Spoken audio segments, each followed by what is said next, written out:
దేవుని నామమునకు స్తోత్రం కలుగునుగాక. ఈ ఉదయకాలము మీకందరికీ వందనాలు తెలియచేస్తున్నాను. ఈ దినము మిమ్ములను బలపరచు దేవుని మాట.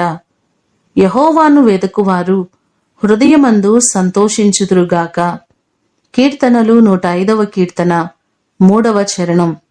ఈ దినాలలో మనం చూచినట్లయితే ఎంతో మంది రాత్రనక పగలనక కష్టపడుతూ ఆస్తులు సంపాదించుకుంటున్నారు. అన్ని సౌకర్యములను కలిగి ఉంటున్నారు, కానీ వారి హృదయములో కొంచెమైనా సంతోషం కనిపించడం లేదు. ఎంతున్నా ఏమున్నా కుటుంబాలలో సంతోషము ఆనందం లేకపోతే అదంతా కూడా వ్యర్థమే కదా. కానీ మనము చదువుతున్న ఈ వచనం చూస్తే ఎవరైతే దేవుని వెతుకుతారో, దేవునితో కలిసి వారి రోజును ప్రారంభిస్తారో, దేవునిపై పూర్తిగా ఆధారపడతారో, వారి హృదయము వారి కుటుంబం అంతా కూడా సంతోషముతో నింపబడుతుంది. వారి కుటుంబాలు ఆనందంగాను ఆశీర్వాదకరంగా వర్ధిల్లుతాయి.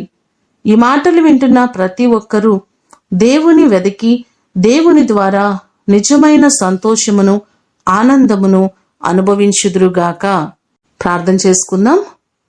మహాగణుడా, మహోన్నతుడా, మీ ప్రశస్తమైన శ్రేష్టమైన ఘననామమునకు స్తోత్రాలయ్యా.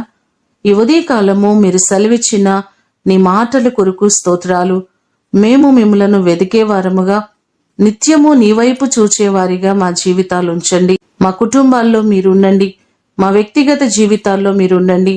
ఎవరైతే బలహీనతల చేత అనారోగ్యముల చేత బాధపడుతున్నారో, కుటుంబములో సంతోషము లేక ఆనందము లేక బాధపడుతున్నారో, ప్రతి వారిని జ్ఞాపకం చేసుకుని ప్రతి కుటుంబములో సంతోషమును ఆనందమును మీరు కలుగు చేయండి.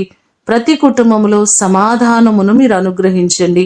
ఈ దినమంతా నీ సన్నిధి, మీ ప్రసన్నత మీరు మాకు అనుగ్రహించమని యేసు అతి ఘనమైన నామమున అడిగి వేడుకొని పొందియున్నాము తండ్రి. ఆమేన్. దేవుడు మిమ్ములను దీవించునుగాక.